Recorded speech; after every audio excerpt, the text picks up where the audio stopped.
ఈ బిజినెస్ ఏదైనా మీ ఊర్లో ప్రమోషన్ చేయాలంటే అది సుమన్ టీవీతోనే సాధ్యం. ఇప్పుడే సంప్రదించండి.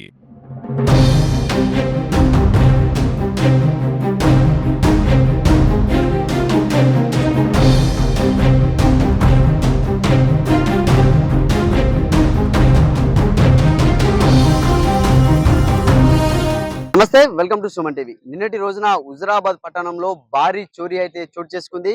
రాఘవరెడ్డి అనే రైతు వ్యాపారి ఇంట్లో కూడా కొంతమంది దుండగులు చొరబడి కత్తులతో బెదిరించి చేతులను కట్టేసి నోట్ల గుడ్డలు కుక్కి కూడా దాదాపుగా 80 తులాల బంగారం మరియు 7 లక్షల రూపాయలను కూడా కొంతమంది గుర్తు తెలియని వ్యక్తులు ఎత్తుకపోయారంటూ కూడా వాళ్ళు నిన్న పోలీసులకైతే ఫిర్యాదు చేయడం జరిగింది. రంగంలోకి దిగిన పోలీసులు మాత్రం నివ్వరబోయే నిజాలను అయితే బయట పెట్టడం జరిగింది. చాలా వరకు అంటే ఇది హుజురాబాద్ పట్టణంలోనే కరీంనగర్ జిల్లాలోనే ఒక భారీ చోరీగా మనం కూడా చెప్పుకోవచ్చు. అంటే బోరు బంద్ చేసేందుకు బయటికి వచ్చినటువంటి ఉన్నటువంటి వాళ్ళ భార్యను కట్టివేసి ఇంట్లోకి చొరబడి వాళ్ళ ఇంట్లో ఉన్నటువంటి బంగారాన్ని కానీ డబ్బును కానీ దుండగులు కత్తులతో దాడి చేసి మరి వాళ్ళు ఎత్తుక వెళ్ళడం జరిగింది. కానీ ఇందులో పోలీసుల దర్యాప్తులో మాత్రం నిబ్బరబోయే నిజాలైతే బయటపడడం జరిగింది. అంటే ఈ మానవ సంబంధాలనేటివి ఒక డబ్బుకు మాత్రమే ప్రాధాన్యత ఇస్తున్నాయా అంటే అవుననే నిజాలు మాత్రం ఇప్పుడు బయటికి వస్తున్నాయని చెప్పుకోవచ్చు. ఎందుకంటే కన్నా కొడుకే ఇందులో ఇన్వాల్వ్ అయి కొంతమంది సుపారీ ఇచ్చి మరి ఇంటిపై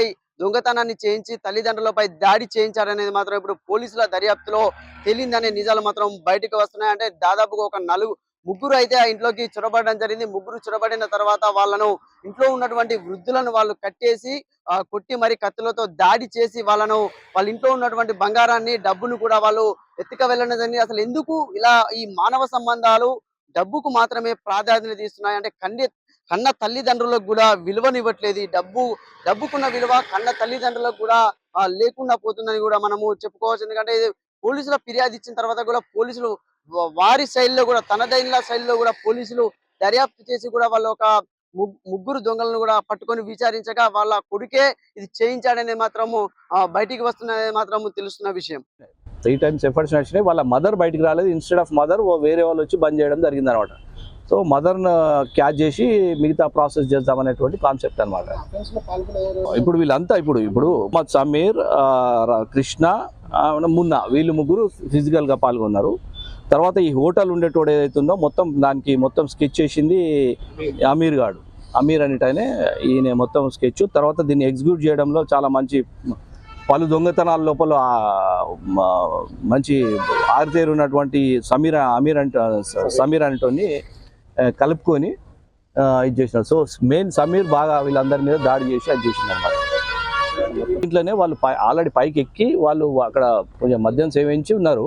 మోటార్ వేయడం జరిగింది. మోటార్ వేసి వాళ్ళు అందరు సేవించిన తర్వాత మోటార్ వేసినాక నీళ్ళు ఆటోమేటిక్గా నిండుతుంది కదా. నిండిన తర్వాత వాళ్ళంతా బయటకు వచ్చాయి. వాళ్ళ ఎవరో ఇంట్లోకి వెళ్ళి బయటకు వస్తే వాళ్ళ మదర్ వస్తే అందుకోవాలనేది కాన్సెప్ట్ అనమాట. ముందే వాళ్ళు 9:30, 10 వరకు వచ్చేసి అందరు తాగి చేసింది. అప్పులపాలై వివిధ కారణాలతోనే అప్పులు తీర్చలేక, so one of the financial discipline కూడా లేకపోవడం దీనికి ఒకటి కారణం. 5గురిని అరెస్ట్ చూపిస్తుంది. నగదు వచ్చేసి 1.5 lakhs. వాళ్ళ ఇంటర్నల్ 1.5 lakh. మిగతాది వాళ్ళ మొత్తము ఇంటాక్ట్. అది గోల్డ్ ఏదైతే ఉందో 70 తులాస్ గోల్డ్ ఇంటాక్ట్ మనకు ఏం కరగకుండా వాళ్ళు ఎట్లయితే పోయిందో అట్లే వచ్చింది అనమాట. అది 75 తులాసు 5 lakhs అని చెప్పి ఇవ్వడం జరిగింది. సో వాళ్ళు ఇచ్చింది మరి కొంచెం చూచాయగా ఇచ్చారు. సో రికవర్ అయింది ఇది 70 tolas gold, 1.5 lakhs of rupees.